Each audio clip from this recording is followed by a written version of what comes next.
dream job seems out of reach. You know, many people find themselves in that situation.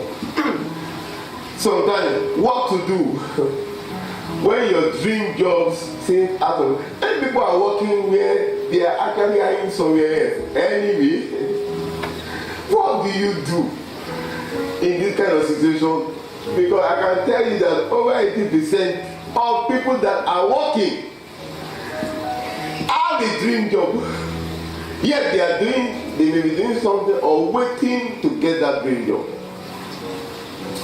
The thing is that many people that are waiting, looking for some dream job, those dream jobs may not be coming. They may not be hiring in a particular company that a person desires to work in. What do you do at such time? And sometimes trying to get a job in a particular place may not be feasible based on the qualification or the skills that is required. What do you do? One thing is that you should learn to keep doing something while you are waiting for the ultimate thing in life. Don't make yourself a waiter. You know, you understand what I'm saying? Just do something. It even add to your chances. In the book of Ecclesiastes chapter 9 verse 10, Ecclesiastes chapter 9 verse 10, God said that whatsoever your hand findeth to what? To do it out. Whatsoever thy hand, why you are waiting for that particular dream job? Whatsoever thy hand findeth to do it with thy might. But that's just what we are just trying to pick from that. Do something. The blessings of God go to the doers. You have heard in the book of James that it's not just the hearer, but the doer. Joshua was a doer. The Bible said that when the angel told him, lose your shoe, lose your shoe, and I've come as a captain, he said, and Joshua did so. You must be a doer. Do something. Why you are still waiting? It may be in another field that is a bit different from, but if that is the opportunity open to you, no knowledge is lost. They have told me many times as I've been going up. So acquire, you may need it in your dream job someday.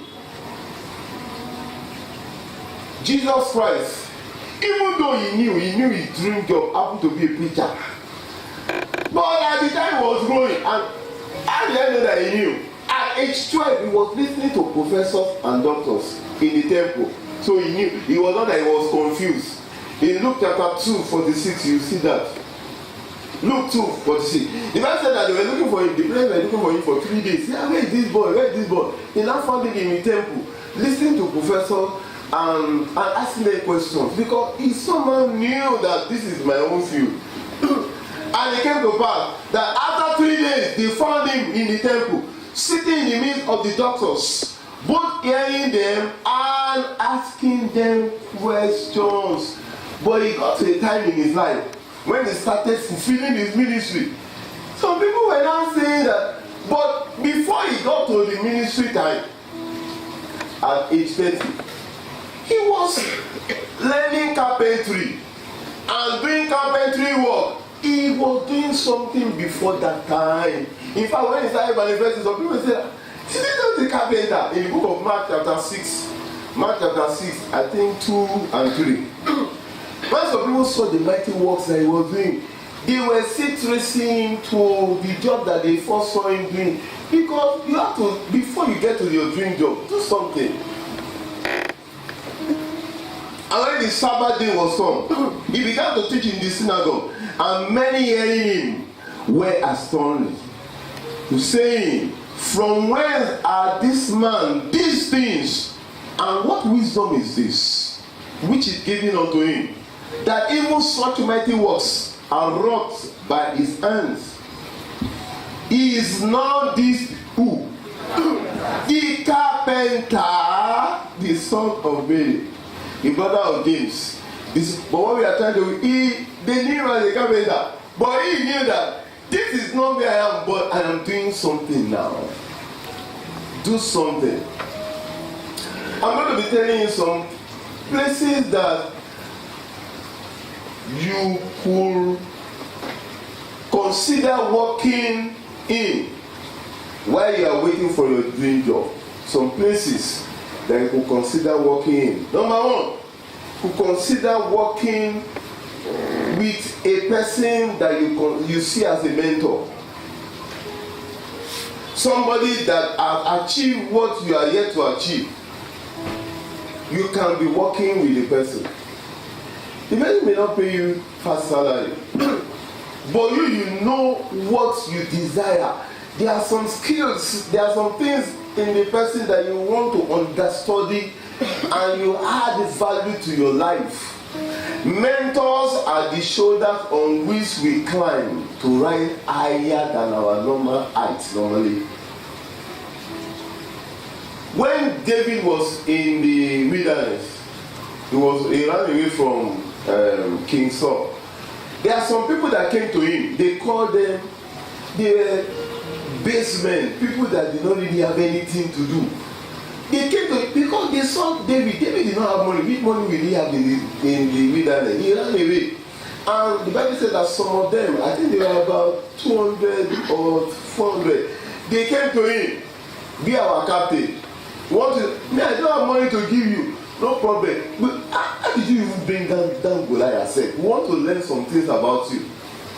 In the book of 1 Samuel chapter 22, verse 2. 1 Samuel chapter 22, verse 2. And everyone that was in distress, these are the people that were coming to him, they didn't have them.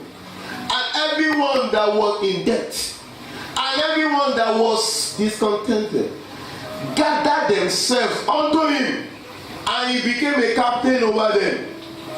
And there were with him about 400 men. If you are still looking for a dream job and you get close to somebody that you could consider as a mentor, there are some virtues flowing in his or her life that you can tap from. At the end of the day, these people, they were not regarded as mighty men of David. From discontented, in debt.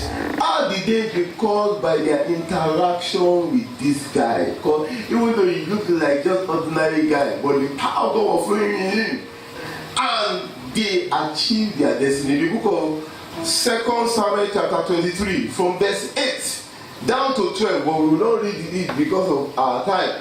These be the names of the mighty men whom David had. The Carmelites that sat in his seat, chief among the captains. The same was Adino the Eznite. He lifted up his spear against 800 whom he slew at one time. After him was Eliezer. Just go down to verse 12. And one thing I noticed about these mighty men of David, who were once in debt, discontented, they called them men that they did not even have value, but they sought for a mentor that God's heaven happened to be opened upon his life, and they arose to become mighty men eventually in life. And I saw that they were, one of them killed about 800 Philistines. Another one, when you read it, you see, and the Bible said that God gave him victory. Other people ran away, he stood. And I discovered that Goliath happened to be a Philistine.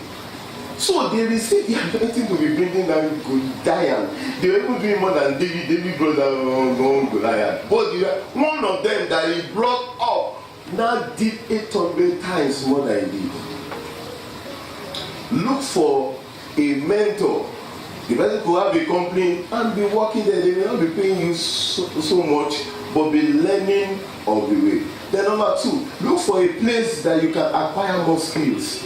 It could be another company, one business, but if it will expose you to you developing more skills than you presently have, added advantage to you now.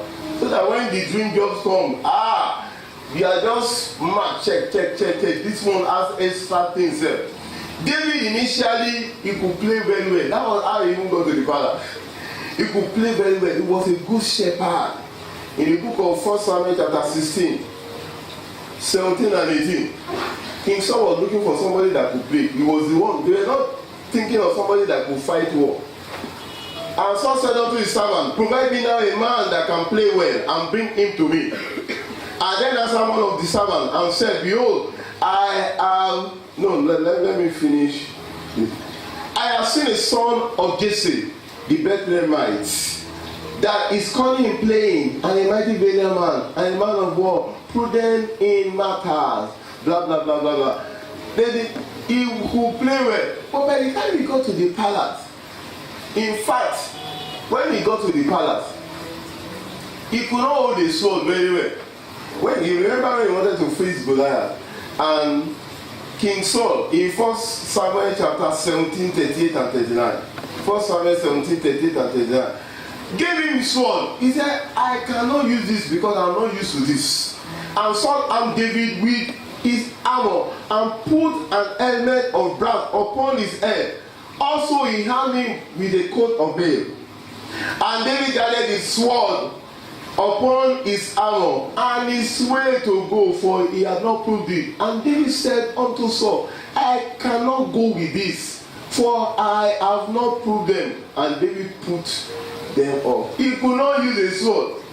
But while he was in a palace, he learned how to use a sword, and he became a captain of the army. You don't become a captain when you don't know how to use a sword. 1 Samuel chapter 18 verse 5. 1 Samuel chapter 18 verse 5. And David went out whithersoever Saul sent him, and behaved himself wisely. And Saul set him over the men of war.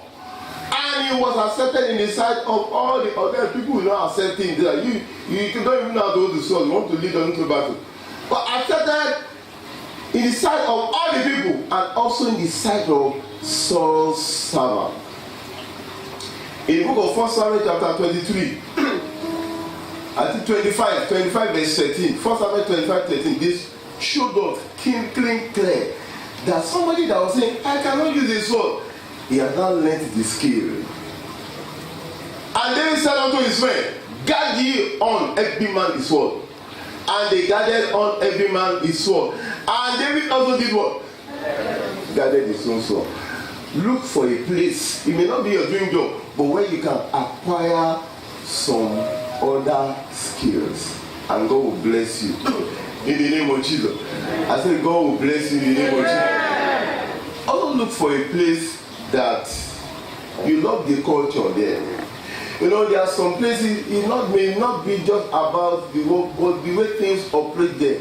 You learn arrangement, you learn the love, you learn the unity, look for a place that you love the culture there. And it's a place that when you are going to work, you are happy, you are going to work. David found that kind of place in the temple. In the book of Psalm 122, verse 1. Psalm 122. Some people, when they go to work, they are happy. But some people, when they are going to work, they are not happy. So, while you are looking for your dream job, at least, these are some of the places you consider. I was glad when they said unto me, let us go into the house of the Lord. He was glad. And in the book of Psalms 27 verse 4, Psalm 27 verse 4 was talking about the temple. He said, one thing I desired of the Lord, that will I seek after, that I may dwell in the house of the Lord all the days of my life, to behold the beauty of the Lord, and to inquire in his temple. I think I have to stop here. Even though I have 2 more points, but you can get that one online. I will post it online. But I'm just trying to tell you that while you are looking for your dream job, do something and consider some places that you can also work in that will enhance your life and will increase your chances. Let me just quickly throw in one. Connection. Look for a place that you can be well connected. You can be well connected. Ruth was working in the field of a particular man that had influence. Sometimes it is not about the money, but it's about the opportunity to meet many people that will not connect you to your dream job. Shall we rise to our feet? Open your mouth and pray and say, Father, grant unto me wisdom and willingness to walk where I need to walk before I get to the dream place. In the name of Jesus Christ. Grant unto me the wisdom and willingness to walk where I need to walk before I get to the dream place. In Jesus' mighty name we have prayed. Father, Lord, we thank you for your word that has come to us. Let this word profit our life mightily. In Jesus' mighty name we have prayed.